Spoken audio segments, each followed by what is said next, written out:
शेख रुहेल असगर कहते हैं कि धांधली को रोक नहीं सकते तो कोई और काम कीजिए। तहरीक दम एतमाद के वक्त मौलाना क्या हज पर गए हुए थे? इतने बड़े बंदे की बातें समझ से बाहर हैं। प्रोग्राम तज्जिया में गुफ्तगू करते हुए नासिर शाह बोले कि CEC में फैसला हो चुका, नून लीग की हुकूमत बनाने में सपोर्ट करेंगे। स्पीकरशिप की बात करके कोई गुनाह नहीं किया।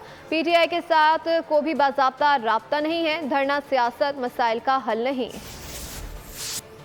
अगर वो रोक नहीं सकते तो फिर छोड़ दीजिए, आप इस काम को जाके कोई और काम कर लीजिए। फिर मैं इसको इस तरह लेता हूँ कि जब ये सब हो रहा था तो मौलाना साहब क्या कहीं हज पे गए हुए थे, उतने बड़े बंदे की ये बातें मेरी समझ से बाहर है। पाकिस्तान पीपल्स पार्टी ने बहुत सारे तहफ़्फ़ुज़ात के बावजूद नून लीग को सपोर्ट करने के लिए बात की। पर स्पीकरशिप की बात पीपल्स पार्टी ने की है तो कोई गुनाह नहीं किया। हमारा PTI के साथ कोई भी बाज़ाब्ता राब्ता नहीं है। हम जिन जिन के पास फॉर्म 45 हैं और वो मैच नहीं कर रहे जो रिज़ल्ट अनाउंस हुए हैं, लेकिन इसका मतलब ये नहीं है कि हम बैठ के धरना सियासत शुरू कर दें।